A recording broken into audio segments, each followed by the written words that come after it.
Russian President Vladimir Putin proposed to the Ukrainian government to resume direct negotiations without preconditions in Turkey's city of Istanbul.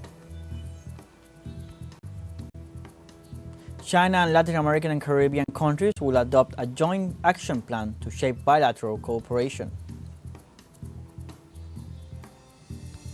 And United Nations Health and Humanitarian Organizations reported the death of almost 600 people in Angola due to a cholera outbreak.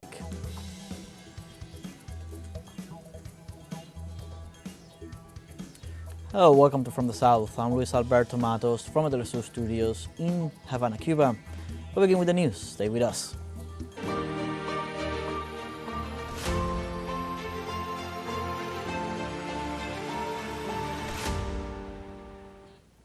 In Russia, President Vladimir Putin proposed to the Ukrainian government to resume direct negotiations without preconditions in the Turkish city of Istanbul.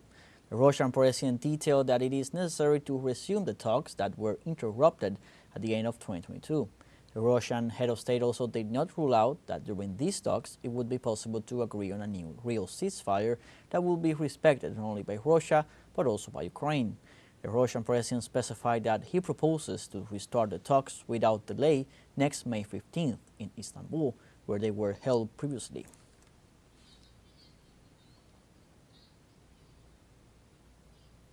For his part, Ukrainian President Volodymyr Zelensky said he agreed to dialogue directly with Russia, although all signs point to the meeting being held. Ukraine has expressed its wish for Russia to accept the 30-day truce to begin on Monday, as proposed by several European leaders. Moscow rejected the proposal from the beginning, assuring that the leaders of the European Union and the North Atlantic Treaty Organization will take advantage of it to rearm and strengthen the Ukrainian troops.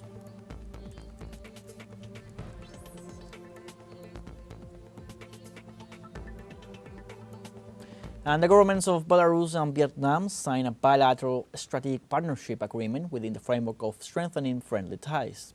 The General Secretary of the Communist Party of Vietnam, To Lam, was received by the President of Belarus, Alexander Lukashenko, as part of a state visit to Minsk.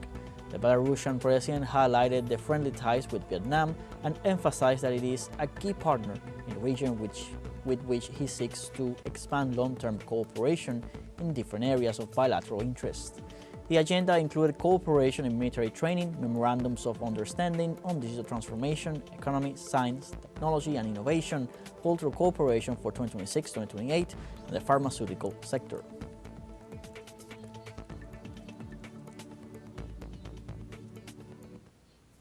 And China and the United States have agreed to significantly reduce tariffs for 90 days after successful talks held on Sunday in the Swiss city of Geneva.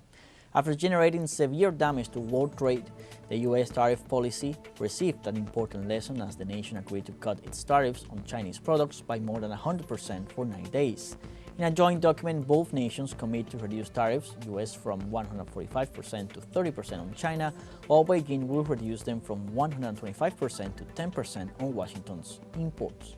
The talks happen in an atmosphere of respect, as requested by the Asian nation since the beginning of the aggressive U.S. trade war. The world markets, as expected, reacted positively to this agreement.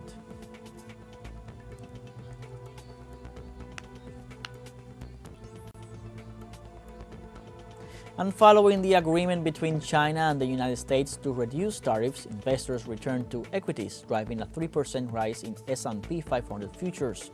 Early Monday morning, risk assets of all types surged after the representatives of China and the United States described the trade negotiations as very solid and productive. This breakthrough generates a respite for investors who were preparing for trade war engineered by the billionaires who make up the U.S. executive.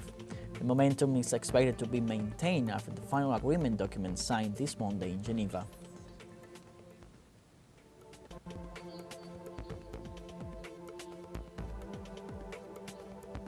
China and Latin American and Caribbean countries will adopt a joint action plan to shape bilateral cooperation over the next 3 years. The document will be approved this Tuesday in the framework of the 4th ministerial meeting of the China CELAC Forum. The plan covers collaboration in the fields of scientific and technological innovation, economic and trade investment, infrastructure, agri-food, energy development, and joint construction of the Belt and Road Initiative. In addition, both sides will adopt the Beijing Declaration focused on demonstrating the firm determination of China and Latin America and the Caribbean to pursue peace, development, and cooperation.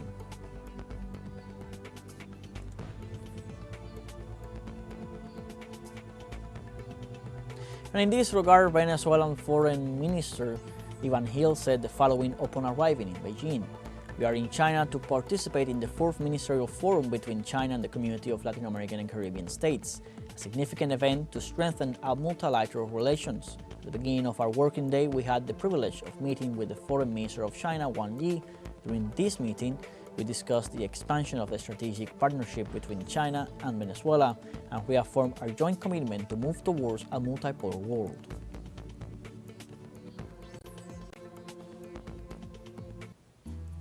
Now we have a first break coming up. First, remember you can join us on TikTok at teleSUR English, where you'll find news in different formats, news updates, and much more. We're going to be right back. Stay with us.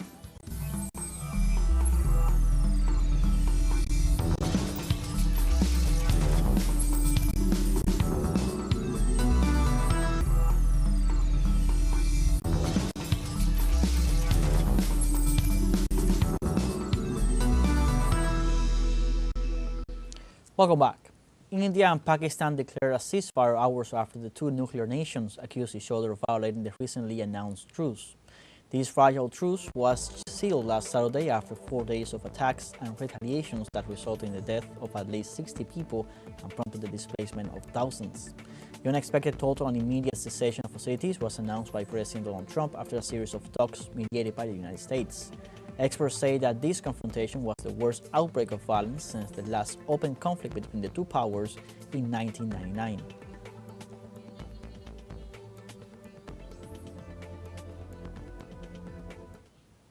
And in this context, China supports and welcomes the ceasefire between India and Pakistan and calls for achieving comprehensive and lasting regional peace and stability. A ceasefire between India and Pakistan is in line with the fundamental and long-term interests of both sides, conducive to regional peace and stability, and is also the general expectation of the international community.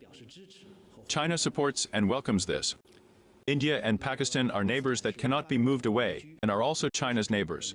Since the tension between India and Pakistan, China has maintained close communication with relevant parties, calling on India and Pakistan to remain calm and restrained and avoid escalation of the situation.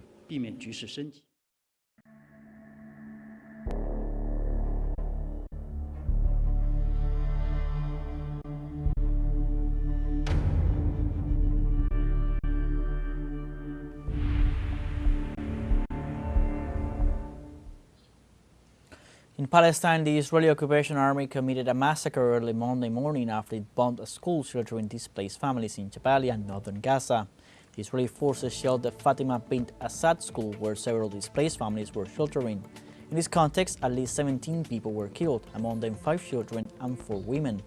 According to local sources, victims were killed in 2 consecutive airstrikes targeting the school at dawn. This is the latest in a series of Israeli attacks on schools housing displaced Palestinians in Gaza. Let us remember that in April, at least 33 Palestinians were killed and more than 100 injured in Israeli airstrikes on 3 schools in the Tufa neighborhood of Gaza City.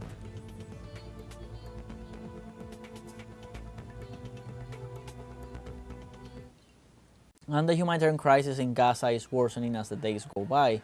Charities are facing a shortage of resources, making the situation more complicated for families and displaced people in the coastal enclave. The soup kitchens are currently the main source of food for the strip's 2.3 million inhabitants, but dozens of them have closed their doors because the 10-week Israeli blockade of the territory has prevented aid groups from distributing food parcels and emptied supply markets. In this regard, daily scenes of desperation are played out in Gaza, with hundreds waving their pots and plates in the air. Children, women and men crowd around communal cooking stations begging for a ladle full of watery bean soup.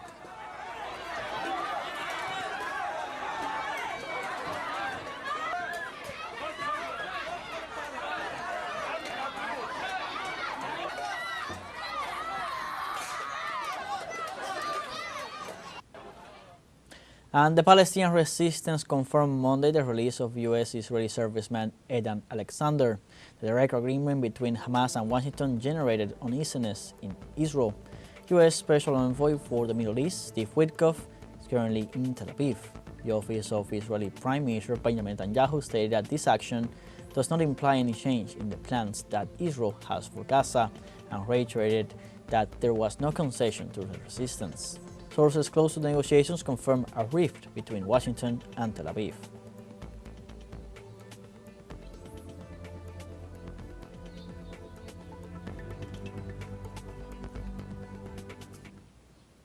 Meanwhile, this Sunday, Pope Leo XIV called for an immediate ceasefire in Gaza from the St. Peter's Basilica at the Vatican. He did so in his first Regina Caelis, a Marian prayer ceremony that corresponds to Catholic Sunday rituals. With constant references to Pope Francis, the Supreme Pontiff of more than 1.4 billion faithfuls made the appeal for peace. In front of a crowded square, he rejected war in all its forms. Pope held the ceasefire between India and Pakistan and prayed that the emerging peace talks between Kiev and Moscow would come to a successful conclusion and lead to a lasting agreement.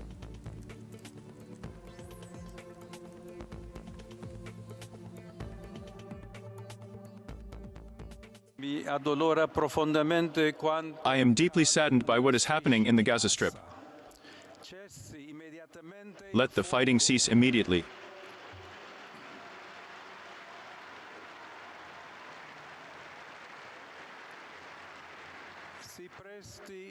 Let humanitarian aid be provided to the exhausted civilian population, and let all hostages be freed.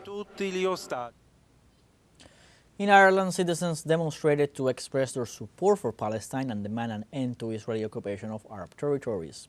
Under slogans such as Free Palestine and Stop the Genocide, participants criticized the complicity of the United States and the European Union in the financing and arming of Israel, while it continues its military offensive in the Palestinian territory. In this sense, demonstrators invited the community to join in a boycott against Israel and raise their voices in defense of the legitimate rights of the Arab country. On the other hand, the Irish Foreign Ministry called for a review of the association agreement between the European Union and Israel, explaining that they have a responsibility to do everything possible to stop the violence, increase humanitarian aid, and immediately release all captives.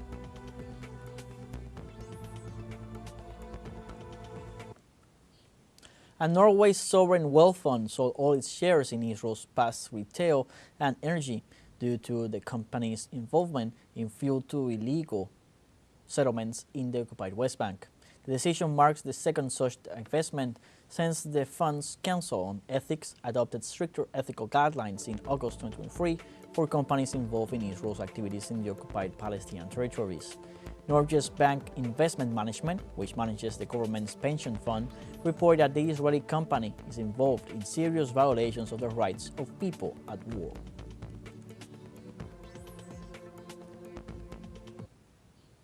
We now have our second and final short break coming up. Before we invite you to visit our Facebook page at teleSUR English. There you'll be able to watch our top stories, special live coverage, and much more. Follow our page and activate the notification button to stay up to date on the world's most recent events. Final short break, we'll be right back.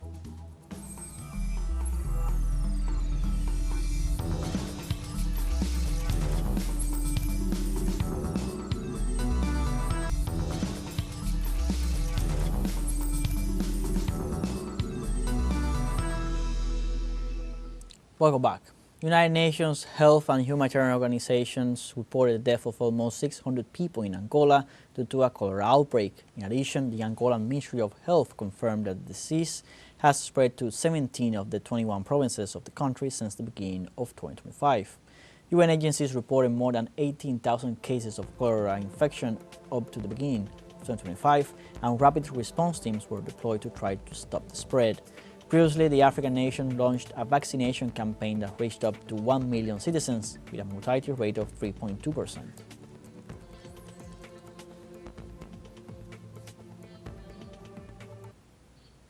Kenya and the Dominican Republic signed an agreement this week to support the African forces deployed in Haiti.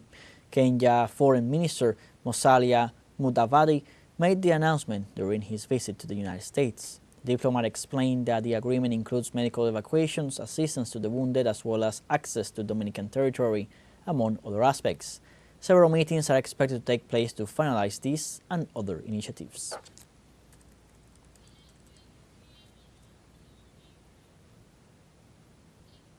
And the Kurdistan Workers' Party, PKK, announced after 50 years of operation its disbandment. It also confirmed the end of the armed struggle against the Turkish state. Last February, PKK leader Abdullah Öcalan requested from prison to convene a congress and the dissolution of the movement. The meeting took place last week in Iraq, and this Monday they confirmed the disbandment of the structure and the end of the method of armed struggle. This armed insurgency began operating in 1984 with the aim of defending the Turkish minority, almost 20% of the 85 million population of Turkey. It is estimated that since then, the conflict has claimed the lives of almost 50,000 people.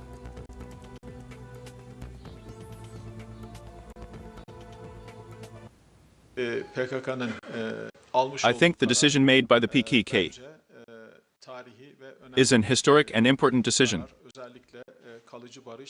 I see this decision as being very important, especially in terms of permanent peace and stability in our region. Of course, there are practical steps that need to be taken following this decision, and we will follow that closely. In other news, Cuban Deputy Foreign Minister Carlos Fernández de Cosio reaffirmed Cuba's willingness to establish a constructive and respectful relationship with the United States, despite current tensions and the influence of anti-Cuban sectors in the Trump administration. In a recent interview broadcasted by Mexican television channel 14, Fernández de Cosio stressed the need for Washington to recognize his country's sovereignty and its right to self-determination. In this sense, he criticized the actions of the Trump administration, including the maintenance of the economic blockade and the permanence of Cuba on the list of states that allegedly sponsor terrorism. He emphasized that Cuba is not seeking financial assistance or preferential treatment, but simply mutual recognition and respectful dialogue to move forward on issues of political and social relevance.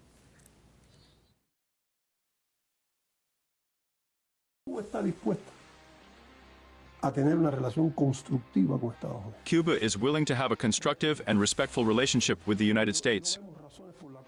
And we see no reason why the current president would be opposed to doing so. Of course, it would entail having to recognize that Cuba is a sovereign state, that Cuba does have rights, and that the United States respects the island's right to self-determination. And this Saturday, a judge in the United States granted Donald Trump's government a 48-hour deadline to appeal the decision to send a Venezuelan migrant to El Salvador. Otherwise, she will establish a timetable for his immediate return.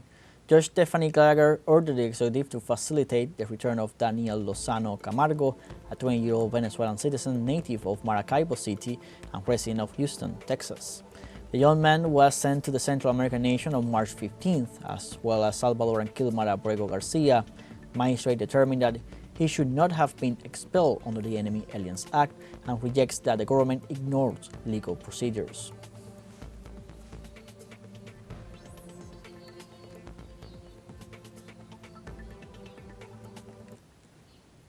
And in Sao Paulo, Brazil, the National Agrarian Reform Fair of the Landless Workers Movement, MST, reaches its fourth day. The event has more than 1,500 farmers presenting in the largest South American city the capacity of socialism and agroecology as engines in the face of the environmental and capitalist crisis.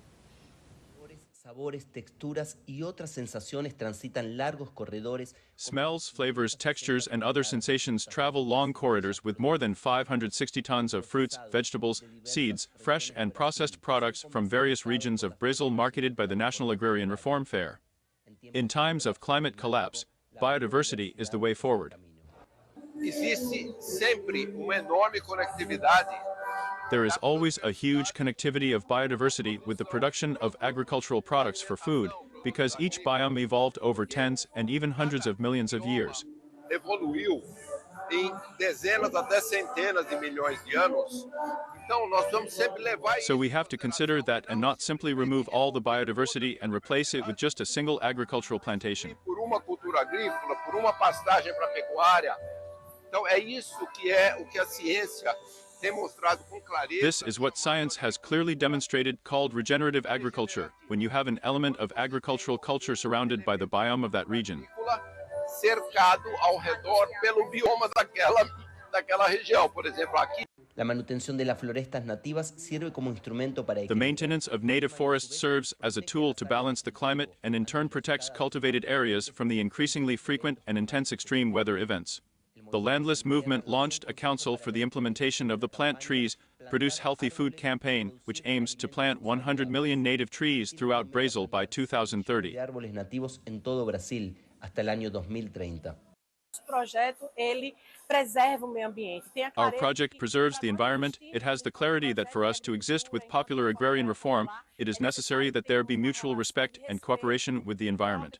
Agribusiness, on the other hand, is not. It is a project that concentrates land, that does not distribute income, that does not generate work, that uses agrochemicals intensively, that does not produce food, and that destroys the environment. El precio de los alimentos fue razón de preocupación para el gobierno brasileño. The price of food was a cause for concern for the Brazilian government, although the vast majority of the resources of the SAFRA agricultural plan are captured by agribusiness for the production of export commodities. The fair price of food without poison at the MEST Agrarian Reform Fair exposes the barriers that exist between the population and producers. If we have worked avoiding intermediaries and having a direct relationship between consumer and producer, there will surely be a better price. En un país biodiverso, de escala continental, In a biodiverse country on a continental scale, the MEST warns about a logic that homogenizes crops, generates hunger and rural exodus. In response, it presents socialism as a possible and abundant future when there is respect for nature and its rhythms. naturaleza y sus ritmos. Ignacio Lemus para Telesur. At this, we have come to the end of this news brief. You can find these and many other stories on our website at telesurenglish.net. So join us on social media, Facebook, X, Instagram, Telegram, and TikTok. For Telesur English, I'm Luis Alberto Matos. Thanks for watching.